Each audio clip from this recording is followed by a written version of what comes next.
I'm Alex Del Soro. And we have just Eddie. It's Teddy Sauer. Needed to France. Eric Marie. It's Mahe Drysdale. It is Sir Matthew Hinson. Thank you for being here. I'm Alex Del Soro's Choice, and this is another podcast. Now, listen, you see the name on the title. You see who I'm talking to.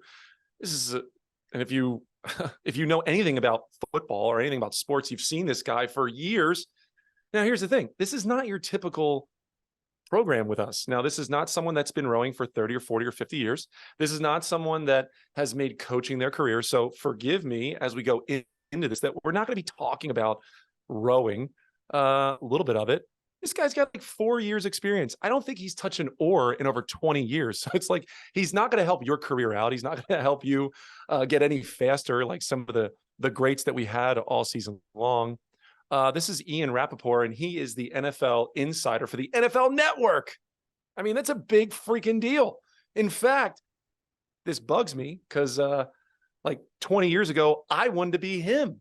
Now here he is. So I get a chance to talk to this guy a little bit about rowing. We could talk about the NFL. We get to talk about how we, as a sport, can learn from what this guy has seen. He has been in one of the biggest marketing engines in the history of sport, top 3 sports in the world. Before we do that, Ian, thanks for being here. What's going on, man? Thank you for having me. This is cool. So look, dude, like 3 weeks ago, you're on one of the biggest podcast shows in sports, and they start making fun of you about your little glasses, sitting stroke seat in what I believe is the 2V lightweight 8 at Columbia. I mean, it made national news in our world. It was incredible. It was actually the 3V. I was not a very good rower. I rowed for 4 years at Columbia. The team was good. We won an Ivy League title. I got a nice ring upstairs, which I never wear, but I do have a ring. And it was a 3V. So I would basically bounce between, sitting bow in the 2V and, stroking the 3V, or if there was a 4, I'd be in that. I was I was someone who actually came to Columbia thinking I would play baseball, ended up getting cut from the baseball team after the fall, and was a little bit lost. And, rowing is, as you know, different. There's a lot of walk-ons. There's a lot of people who decide, like, hey, I get to college and this is what I want to do. And most of them, row for a little bit, row for a semester or 2, then quit. I was not very good, but I rowed for 4 years and loved every second of it. I kind of wished I was better, but it is, something that I would say has dramatically affected my life and still does. We're going to get into that. So yeah, Ian, I still love rowing. I still watch it. It's pretty great, man. You still watch? Whoa. Okay. This changes the structure of our conversation. Well, I mean, I would say like I follow. So, I get all the emails from Columbia whenever it's on TV. I watch it, or if I, go online and I see, Columbia is doing something. Columbia is doing something good. I will kind of take note of it. Well, they won the national title. They won the national title last year in the men's lightweight 8. Like it was like an incredible thing for Nick Lee Parker and the team. But look, I asked the same question, and it's how old were you, and where were you into that first stroke? But more importantly, we already got that. So it was in Columbia. You got cut by the baseball team. So how the hell did you find rowing on campus at Columbia? How did that happen? So basically a lot of my identity growing up was as a baseball player. I was a catcher. I lived it. I played basically all year round, and I would have played more if I possibly could. I devoured every bit of it. And so, I went to Columbia as a walk-on essentially, but, believing, being sort of inferred that I would have a place on the team, played through the fall. I thought it was fine.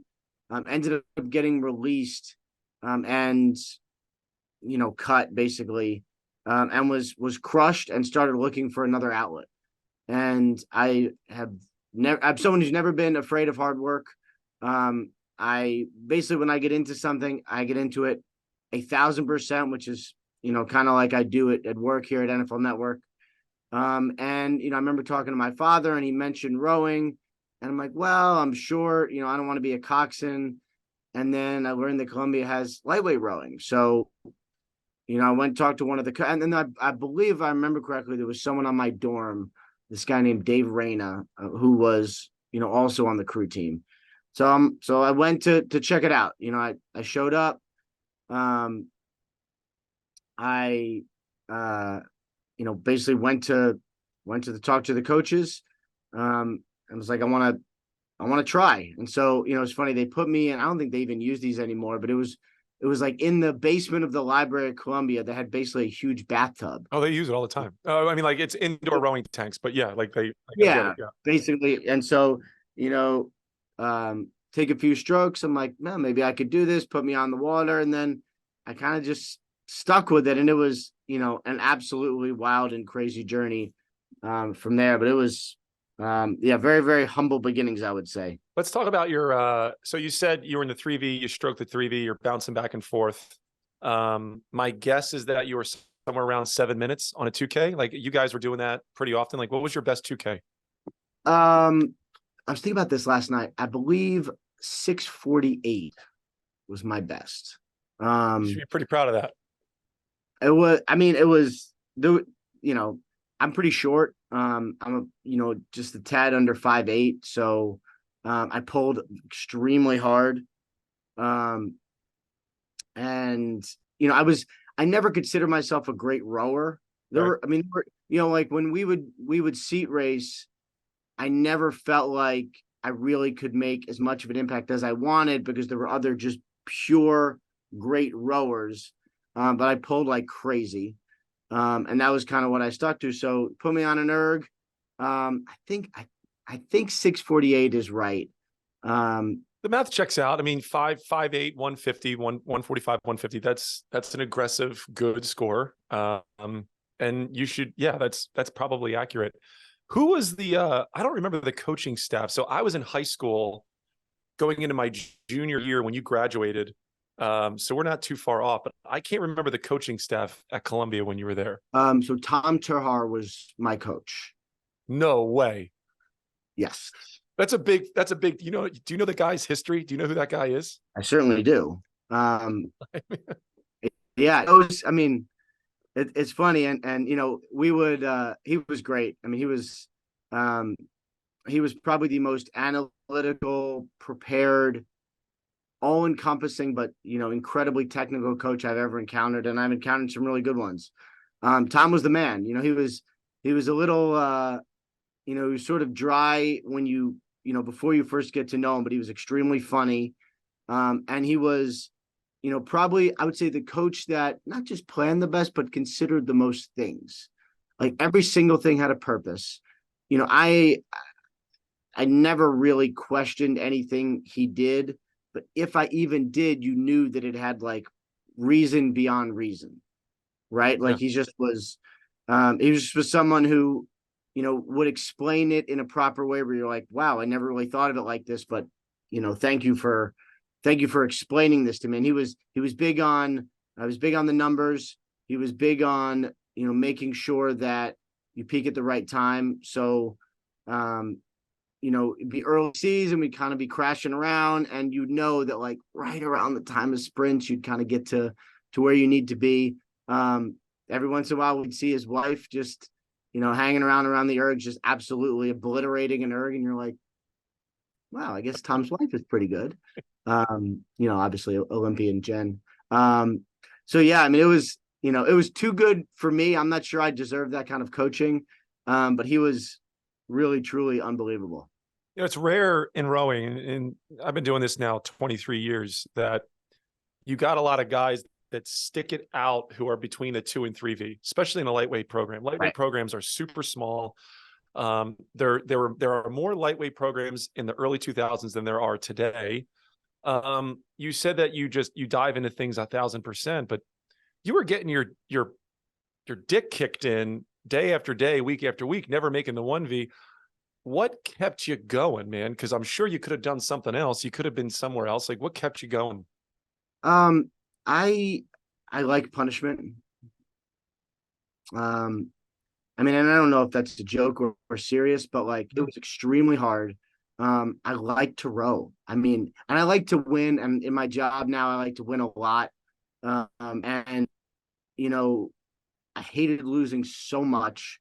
and everything was a little bit of a competition for me. And I really liked the being forced to do it day after day and knowing that I was going to outlast whoever I was sitting next to on an erg or, next to on a boat. I like that part of it. And I also like the fact that, so my experience at Columbia was a little different. Like I lived in the baseball fraternity, ZBT. All my friends were baseball players and I was the guy who rowed. And I've always been a little bit of an oddball. And so I didn't mind kind of everyone's going left and I'm going this other way. And, I sort of felt like you're right. Like there's a lot of attrition in the 3Vs, a lot of attrition in the 2V because, 2 practices a day is a lot. You go down to Baker, Boathouse by Baker Field in the morning at 6, you're on an erg at 4. It's a lot. And I was also writing for the newspaper. I was the assistant editor of the Columbia Spectator. I was obviously in school. I did a lot of things. And I always felt like there were plenty of people who, given that I was sort of a jock, were just assuming I would quit. And I took a lot of pride in knowing that I was never going to. So, and to me, you always want to compete at the highest level. I was never going to compete at the highest level. I was never going to compete. So, Tom was obviously my coach, but it's not like he was, he obviously focused on everyone, but it's not like he was focusing on me. It's not like Dan Lewis, our who was a freshman coach when I was there, and then obviously ascended after that. It's not like he was focused on me, but to me, it's like you always wanted to compete at whatever. And a part of me sort of didn't care that it was the 3V because you still want to win. You still want to get a shirt. You still want to look over and see the other people just cracking. Like these are things I enjoyed, watching someone lose.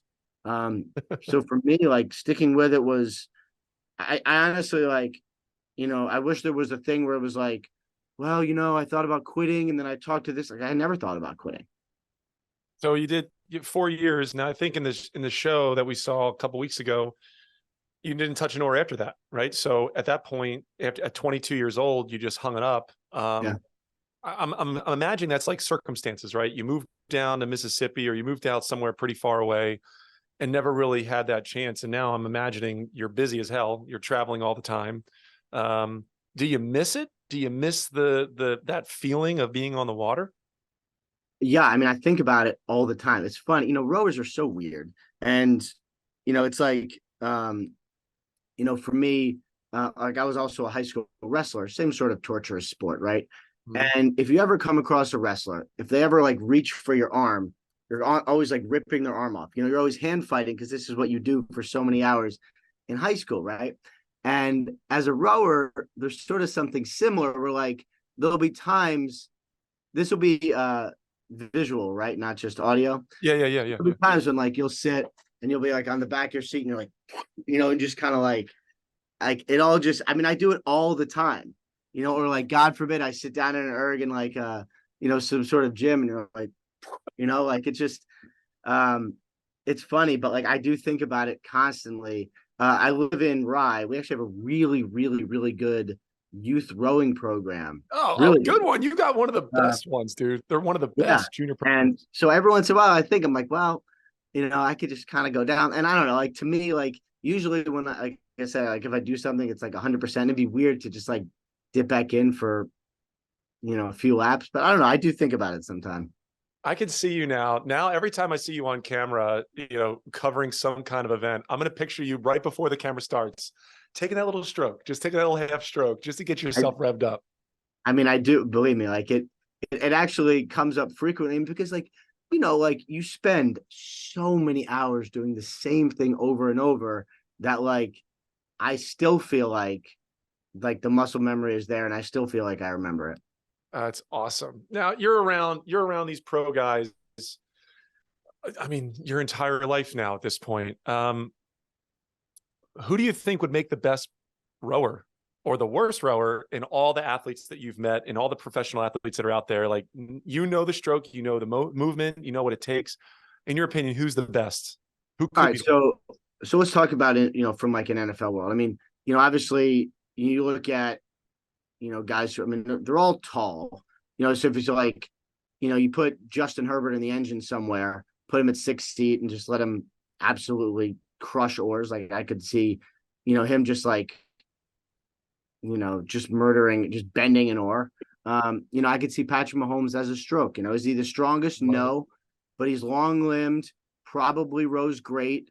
I'm sure he'll be the kind of guy whose head is bobbing around the whole time. And you're like, come on, man. But, like I'm sure would be a great rower and just like, the kind like, everyone had that guy on their team who, I'm not saying Mahomes is like this, but like, maybe didn't quite train as much as everyone and was like maybe partied a little bit, but sit in a boat and like a natural, Yeah. it's like, I and always, I always pictured him. It's funny you bring up Mahomes. I'm like, I think because I don't know him like you may know him, but I would yeah, think that he's a great motivator. And you put that son of a gun in bow seat, and he'll just chat the whole time because bow pair, they're always talking, right? And I'm sure when you sat bow seat or two seat in your 2V, we're chatting up a little bit. I bet you were talking to three seats to bow, be like, let's get rocking. I love Justin Herbert in 6 seat. That's actually perfect. Because he's like tough, right? Just tough and strong. And I'm like glad you didn't say some linebacker or assume you like front end or like a defensive tackle or someone like you need length, you need some flexibility, you need someone that's like aggressive and fairly light. Anybody else that comes to mind that's like a perfect boat mover? yeah. I mean, I would say like you look at like the big quarterbacks like Josh Allen, another one, put him right behind Herbert. I mean that's 5'6", like that's pretty strong. It's pretty strong pair right there.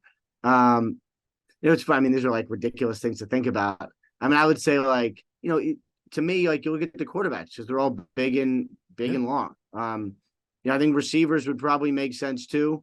I mean, Justin Jefferson is about as long as it gets. So like, I mean, and you wonder like how good would these guys actually be? They My would guess beat everybody. Ian, they with would training, fucking crush. They would crush. maybe. Yeah, I mean, it's so technical though. It's not me, it's not like who's the strongest. Like rowing is very hard. Now these guys do take coaching very well. Yes. And they're athletes. Like So rowing doesn't athletes, have a yeah. lot of athletes. We don't, as a sport, when you see an athlete in a boat or like at a regatta, it's so apparent compared to everybody else that's at that regatta. Cal right now has a 6 seat that it's a monster. And he's one of the strongest men in the world at this point. And it's noticeable. So if guys like Justin Herbert, Mahomes were at a regatta, it'd be so apparent. I bet 2 months they'd figure it out. Yeah. Maybe 2 months. Interesting. I mean, Yeah, I would. I mean, I love that kind of stuff. So speaking along that world, so you're around these professionals, you're in one of the largest marketing engines ever created in sport. NFL is everywhere. It owns Sundays, it owns Thursday nights.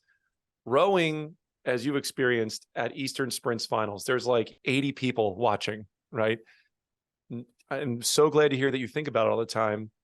How does rowing get a sniff of some of that popularity? What's advice do you have for us rowers and coaches? it's really difficult because actually watching a race is, from like the stands or the banks or whatever is like not that enjoyable. Like and my parents would always come to the races and they would kind of see you go by and like, all right. Well, the real way to do it is you watch it like a horse race. You have a mechanical camera, you have a drone, you have something to follow, kind of like they do in the Olympics, something to follow from above so you can actually see who's winning. And then something where you can see the rowers' faces. I mean, if you think of the kind of niche sports that do well, it's the ones that make it a really good TV product. So like, F1 is as having a moment right now, in part because the Netflix series got to know them and introduced them to the people. And then, you go in person to a race, it's okay.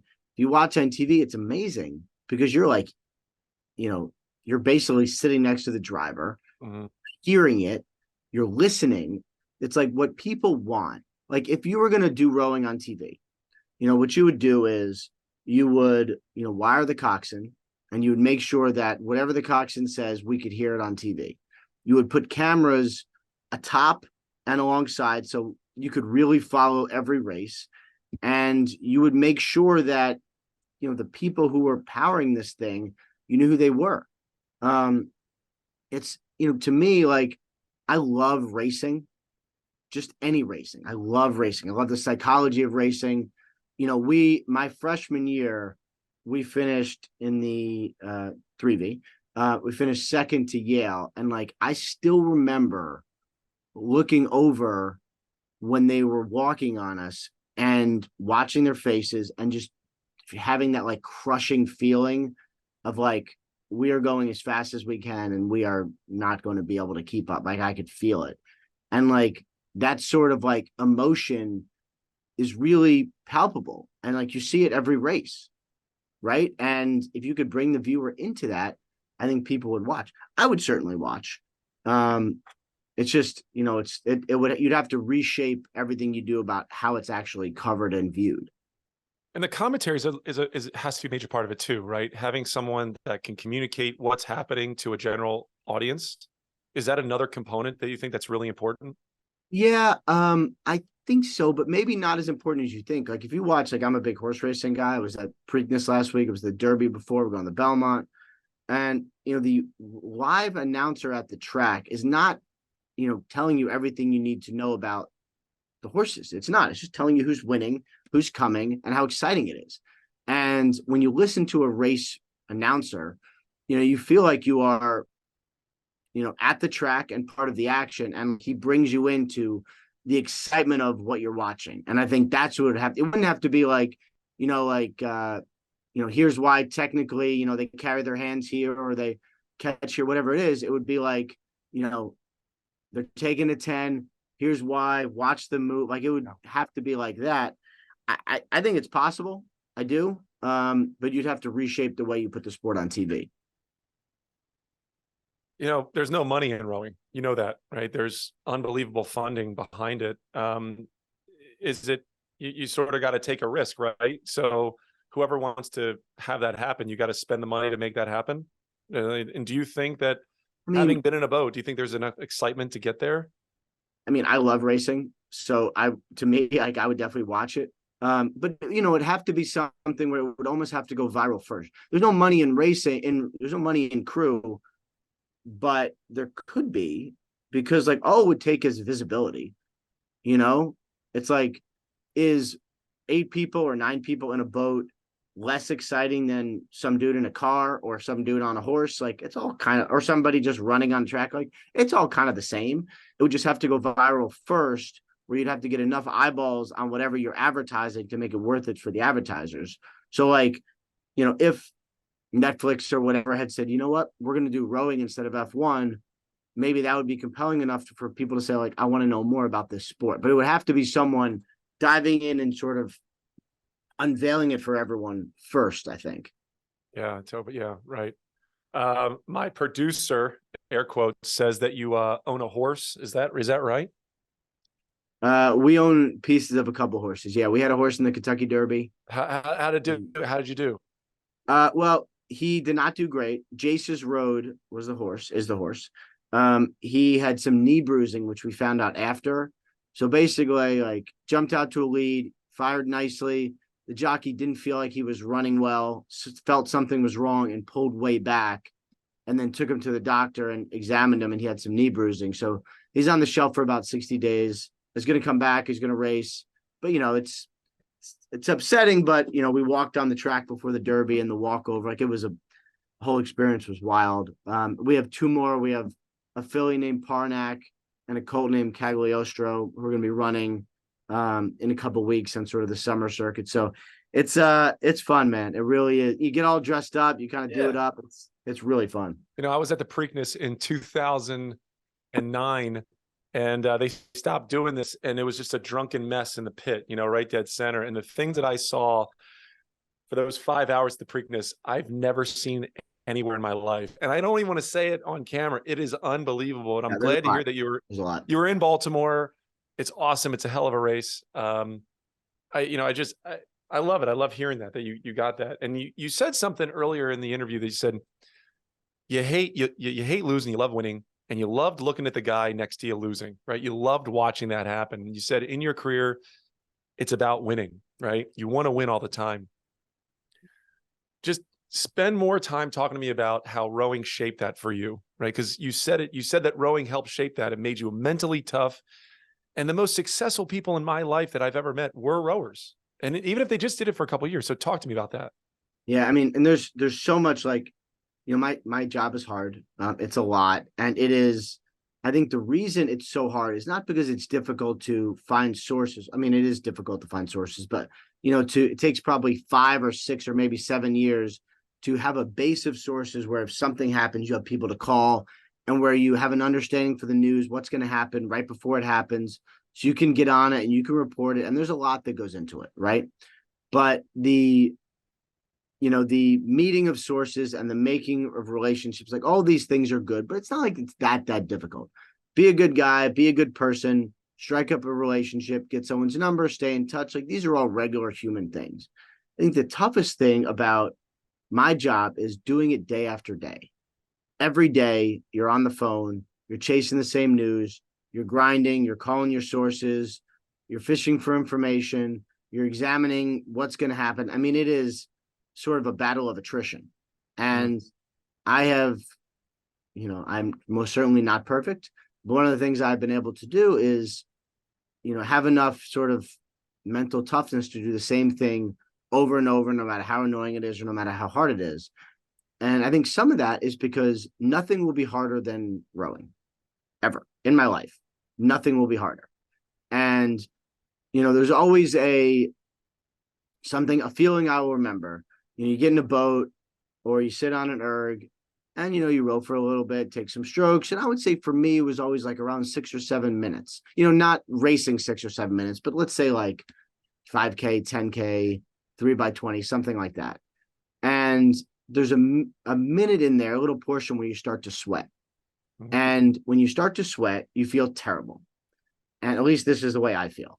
Mm-hmm. And there's an impending doom of like, oh God, I'm starting to sweat. I feel awful. Like I'll get through this and it'll be okay.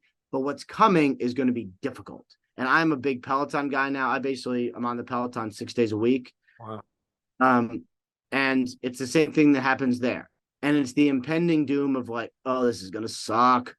And that was every day. And it's like, I remember talking to Dan Lewis, my freshman coach, about actual racing and crew. And I'll be like, and this is when I'm just learning and just starting. And I said, is racing awesome? Like, how fun is it?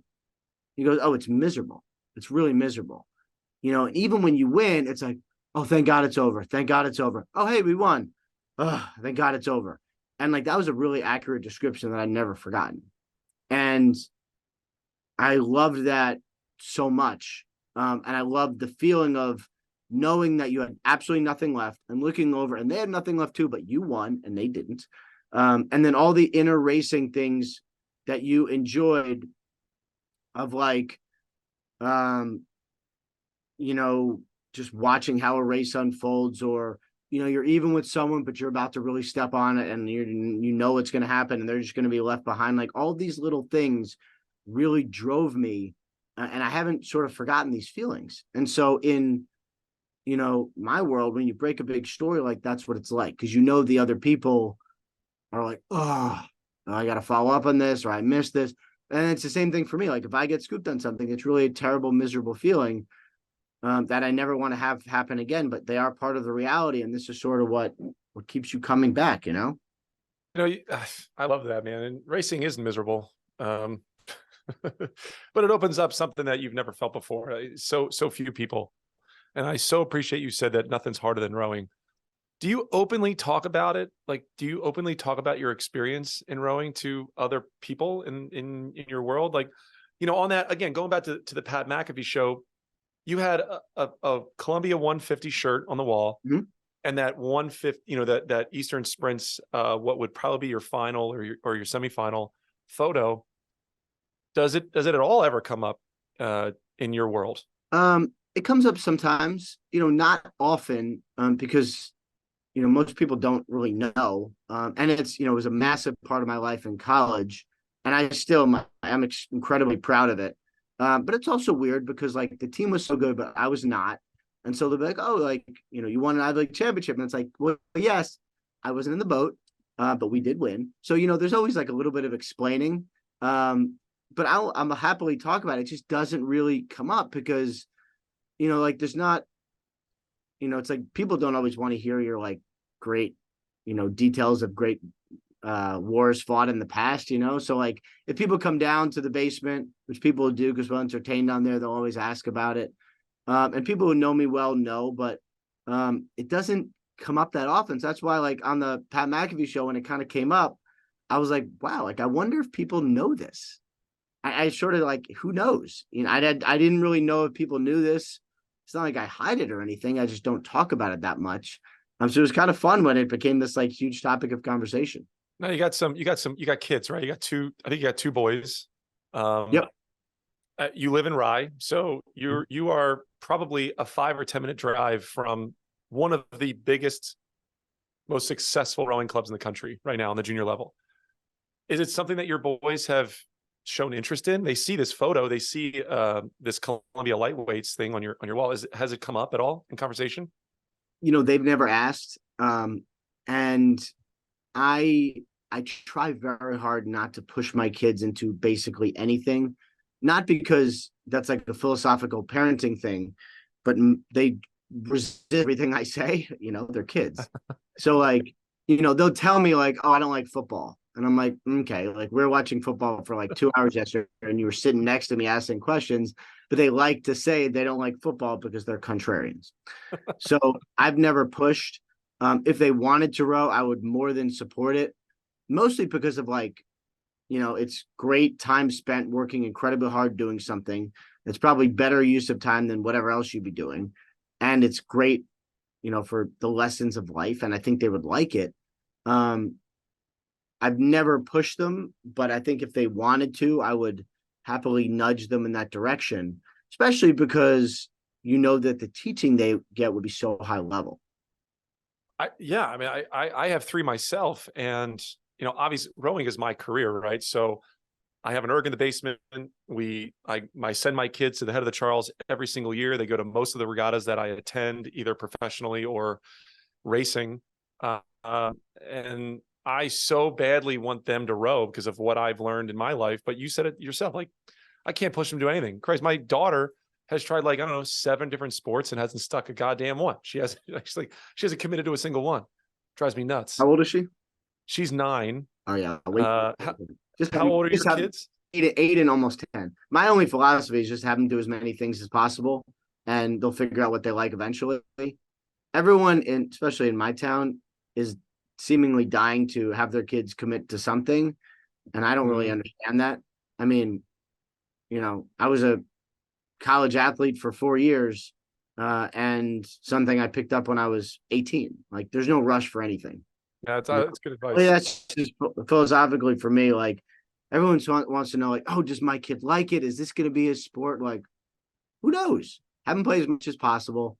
They'll figure it out. Life always has a way of working out anyway, Oh yeah. No, what are your two boys into right now? Please tell me horse racing, because that would be hilarious. I mean, they are going to come to Belmont with me. Oh yeah. Hold on one Yeah, second. of Let me course. just check. Because you never know. A lot of movement in the NFL right now, dude. A lot of things happening. I got a question for you once you're done that.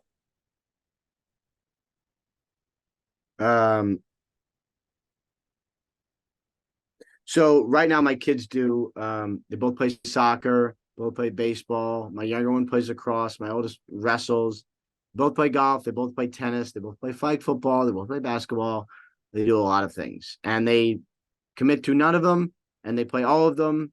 And at some point they'll figure out what they're good at and what they like, and I'm not gonna rush any of it. So this is a dad to a dad asking this question. So I travel a lot. I go to regattas pretty much every weekend. I try to spend as much time as I can with my kids. You've got a very busy schedule. Like, how do you balance family life and this incredibly busy job that you have? So, the way I do it, I would say during the season, I'm always here. I'm working a lot, but I'm always here. So, like, I'm on Good Morning Football usually from 7 to 10, 3 days a week. And then also on Sundays, I'm on game day morning. But, the way my job is, I'm on basically 10 minutes at a time. So I give the news, then they talk about it. They do some other stuff. Then I come back at the top of the hour. I talk about the same news or different news, whatever it is. So usually, like in the mornings, I'll be on 7 to 7:10. I go upstairs, I make them breakfast. I go on at 8 to 8:10. Then I take them to school. Then I come back to 9 to 9:10. and then I begin my day, and that's 3 days a week. And then, our daily news show usually ends at 3 p.m. So either, I'll hang with them when they come back from school, or I'll go to their games. And then if I have a show at, I always have a show at 7, but sometimes I have a show in 5 or 6. I just go back in, do some TV, go back to their sports. Like, I go to almost everything. Wow. In the spring, it's a little more challenging because I travel more. Like, there's free agency, which is crazy. There's owners meetings. There's a draft, the combine. There's another owners meeting. So there's, a lot. But when I'm home, because I work out of my basement and have for the last 8 years, like, I'm at least always around. And then the other thing is, one thing I try hard to do is when news is happening, or I'm on phone calls, or when, like, clearly something is going on, I will remove myself. I will go sit in the basement, sit in my office, because, being around, but like on my phone like this, is not helpful to anyone. So when I am busy, I will remove myself and go somewhere else. So it's not like someone's talking to me and I'm like, hold on. Wait, what'd you say? Like, that doesn't help anyone. That's great. I love that. And a lot of it does, just because this is a rowing podcast, I'm just going to say a lot of what you just said relates to the training that you went through at Columbia, right? You're constantly training. Yeah. You said something about winning, and I want to get back to this really quick. Is that you want to win in your career, but you said winning also means breaking a story. How else would you describe winning in what you do as a profession? I mean, that's basically, to me, that's the guts of it. Is I'm our newsbreaker, I'm our insider. So getting a story first, being able to go on TV with it, having everyone know that it's your story, that you broke it. I mean, that's, this is a big deal. I mean, this is basically what I do. So yeah, I would say that to me is, sorry, I have to send a text. That to me is that to me is the win. Is you get a story first and everyone knows it's your story, then you get to go on TV and talk about it. Who do you think, or who do you see as your competition? When you're rowing at Columbia, it's like Yale, it's Harvard, it's Princeton, it's Navy Lights, it's Rutgers Lights. Like, who's your competition in your space? For me, it's ESPN, Adam Schefter. It's I guess Jay Glazer. There's other insiders that there's insiders at my network who I work with. But basically, when you're doing my job, you're competing with everyone because you want to get the news first. So it's literally everyone in the world who could possibly have this news. That's who you want to beat. I mean, everyone knows Adam, right? I mean, he's on all the time. Is there a point where you say, like, I've made it? Like, I've reached the pinnacle? How would you define that? Is that even part of it? Because in rowing, it seems like there's never a pinnacle, right? There's always the next thing.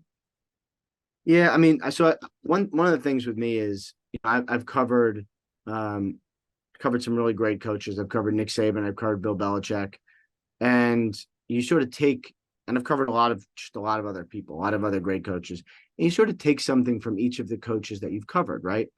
And one of the things Nick Saban always says is you've never arrived. And that's something I always think about, because, like, God forbid you break a bunch of stories, you have a moment, you do something viral, you crush everyone in this massive news. Well, something else is coming. The other people are going to want to work that much harder. They're going to kind of step on the gas. They're taking their own power 10, one might say. And they're going to come after you, and they're going to try to break some news and shove it down your throat. And so, you never in this business can ever be like, woo, all right, like, we are done, guys. Like, there's always news, there's always news. And, it's so, you can have a moment of, like, I will give, like, a fist bump. And then that's really it, because it's always on to the next. Even if it's not as big, if they beat you on it, it's going to feel like it's big. So those two guys, in my opinion, the greatest coaches, right? And you said that you picked up this never arrived. Is there anything else that we could give to the coaches that listen to this podcast? Like, any advice that you have from being around these giants in the sport? Yeah, I mean, I think there's a couple of things. There's something I always think about too, and this is from Nick Saban also, where it's like, You don't know what anyone is. You don't know what kind of player anyone is until the lights come on. That's something I always stuck with me too, because you go to training camp and you see someone flashing, and you're like, wow, like this undrafted rookie is going to be really good. I never saw that coming. And then the lights go on or the pads come on. And then it's completely different. In my world, like you could talk to someone, they're personable, they're great. And then the TV lights come on and the red light comes on and everything changes. And then all of a sudden they're live and it's like, wow, like this is big. Now you're really talking to everyone and there's no net and things can change. And that's something, I don't know if that's advice for coaches, but that is something I always think about because, until it gets real, you really don't know anything about anyone. And there are people who are just okay. And then the lights come on and they are rock stars. And that is really fascinating to see. So I'd say those are some things. The other thing is one thing I get a lot, especially with young coaches, is they are focused on acting like a coach. Like I've seen coaches, I've seen Bill Belichick, I've seen, the great coaches at a podium and they're, kind of dry or they're mean or they don't give information and they treat their players this way and they're rough and they're yelling, or they're not, don't treat their players great. And it's sort of like there's certainly people who think that that is the way a coach should act and therefore act that way. If that's not you, though, players see through it immediately. The only thing that really matters is being whoever you are. Whatever way you communicate, do that. Whatever way you treat players, do that times 100.